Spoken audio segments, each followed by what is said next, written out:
गावतरी आणि ह्या जगाचं दर्शन आम्हा सर्वांना दिलंय त्या स्त्री तत्वाला अभिवादन करतो। आज 26 डिसेंबर 2025 ह्या दिवशी जननायक क्रांती सूर्य धरती आबा बिरसा मुंडा यांच्या 150व्या जयंतीनिमित्त आपण त्यांचा पूर्णाकृती पुतळा इथे उभारलेला आहे आणि त्याचा लोकार्पण सोहळा इथे साजरा करतोय। आणि ह्या सोहळ्यासाठी उपस्थित सर्व मान्यवर, संपूर्ण ग्रामपंचायत टीम, महिला वर्ग, पुरुष वर्ग, आमचे मुंबईहून आलेले मित्र, ह्या सगळ्यांना मानाचा जोहार करतो। जसं प्रवक्त्याने सांगितलं की आजची परिस्थिती काय होती आणि आजला इथे एकत्र येण्याचं कारण काय होतं, तर मी पहिल्या शब्दामध्ये बिरसा मुंडांची मनापासून माफी मागतो की अजून आमचा समाज जागृत व्हायचा आहे। आम्हाला खूप काम करावं लागणार आहे, कारण मला वाटतं मी खास करून 25 तारीख सांगत होतो का 25/12/2025 ही तारीख एक मेमोरेबल आहे।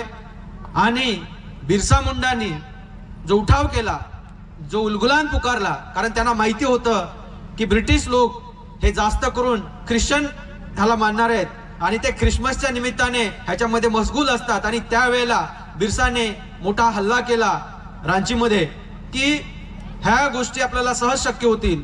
ठीक आहे, इथल्या कार्यकर्त्यांचं म्हणणं आलं की शुक्रवार है ना, कंपन्यांना सुट्टी असते, त्यामुळे आमच्या गावातली इतर लोक खूप सारे मोठ्या संख्येने येतील आणि ह्या अपेक्षेवर ठीक आहे बाबा, तुम्हाला शुक्रवार ठेवायचा शुक्रवार ठेवा। आणि आपण अपेक्षा बघतोय आणि म्हणून मी माफी मागतो बिरसांची की आम्हाला अजून खूप काम करायचं, की अजूनही लोकांना त्याचं गांभीर्य कळत नाही की आम्ही काय करायचा प्रयत्न करतोय।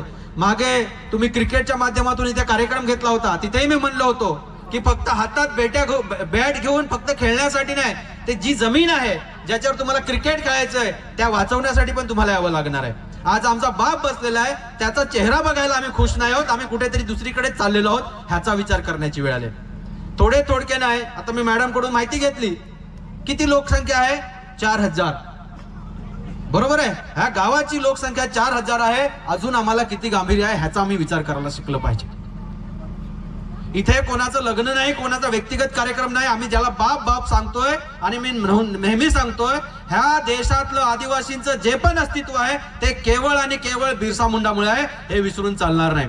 जर बिरसा मुंडा जन्माला आले नसते तर ह्या देशामध्ये आदिवासीची काही अवकात नव्हती, कारण बिरसाने जो लढा दिला त्याच्यामुळे आज तुम्हाला जमीन भेटले। मी नेहमी सांगतो, आता बऱ्याच वक्त्यांनी उल्लेख केला की आज पैसा सांगतोय, हा शेड्यूल डिस्ट्रिक्ट टॅग हा मुळात सिद्धू कान्हू चांद भैरव आणि बिरसाच्या लढ्यामुळे आहे। त्यामुळे सीएन टॅग झाला, छोटा नागपूर टेनेन्सी ऍक्ट जो झाला ती बिरसा मुंडांची लढाईची देण आहे। एसपी टॅग झाला, संताल परगणा टेनेन्सी ऍक्ट झाला, त्याच्यामुळे आदिवासींना जमिनीचं संरक्षण मिळालेलं आहे आणि तेच आम्ही विसरून चाललेलो आहोत। आणि म्हणून आता कोणीतरी येताना आम्हाला सांगितलं की तुम्ही ह्याला साथ देता त्याला साथ देता, बर जर मातीच आम्ही त्याला दिली नाही तर इथे कोणी उभं राहू शकत नाही। म्हणून आपल्या आदिवासी लोकांना समजून घेतलं पाहिजे की बिरसाला मारणारे बाहेरचे नव्हते तर आपल्यातलेच गद्दार होते, आणि ही गोष्ट आपण ओळखली पाहिजे की आपण कुठपर्यंत चालायचं आणि कुठपर्यंत जायचं ह्याच्यावरती विचार केला पाहिजे। आणि म्हणून आज बिरसा मुंडांच्या जो काही लोकार्पण सोहळा आहे त्याच्यासाठी जेव्हा 15 नोव्हेंबरला बिरसा मुंडांच्या पूजेसाठी ते उघडलं गेलं तेव्हा पोलीस यंत्रणा आली आणि ते पुन्हा त्यांना झाकून ठेवलं गेलं।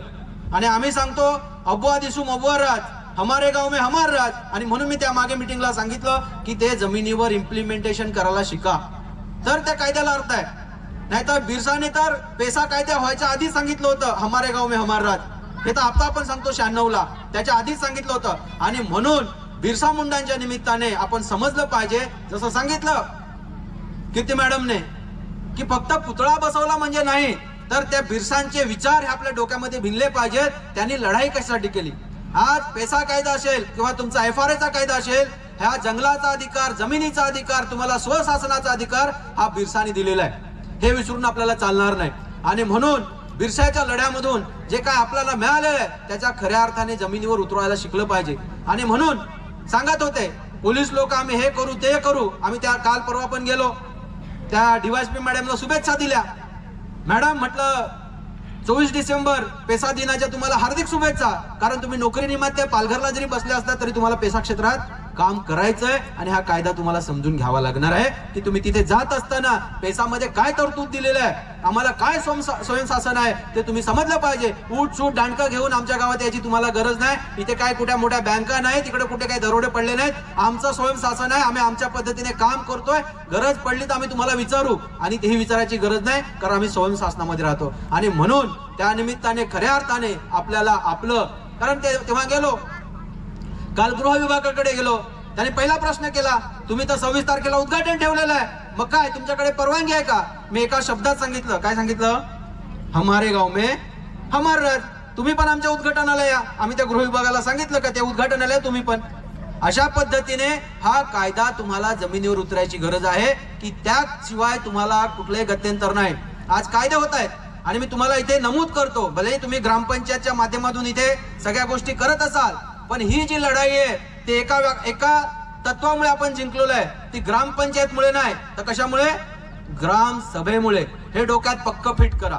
म्हणून सांगितलं, घोषणा दिली, न लोकसभा न विधानसभा, सबसे ऊंची काय? सबसे ऊंची ग्रामसभा.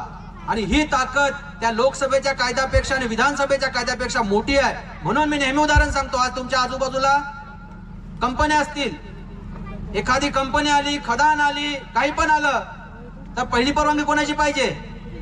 ग्रामसभेची. कारण इथे ब्लास्टिंग झाल्यानंतर कलेक्टरच्या ऑफिसला तडा जात नाही, कलेक्टरचं ऑफिस मोडत नाही. कोणाचं घर मोडतं, कोणाची झोपडी मोडते? आमची मोडते. आणि म्हणून आम्हाला ग्रामसभेला अधिकार दिलेला आहे. एखाद्या केमिकल कंपनी आली तर दूषित पाणी, दूषित मासे कोणाला खावे लागतात? कोणाला? कलेक्टरला, सीओला, व्हिडिओला, कोणाला खावे लागतात? आपल्याला. आणि म्हणून तुम्हाला कायदा दिलेला आहे, हा संपूर्ण अधिकार तुमचा आहे. आणि म्हणून मी सांगतो की नुसत्या घोषणा देऊन होणार नाही, तो अंमलात आणला पाहिजे. म्हणून सांगायचं कलेक्टरला की इथं जर कंपनी झाली, ब्लास्टिंग झालं तर तुझ्या ऑफिसला तडा जाणार नाही किंवा तुझ्या घराला तडा जाणार नाही. कोणाच्या घराला तडा जाणार आहे? आमच्या. म्हणून आम्हाला आमच्या गावात खदान नको, तुमचा केमिकलवाला कारखाना नको, बाकीच्या गोष्टी आमच्याकडे नकोत. आणि म्हणून आपल्याला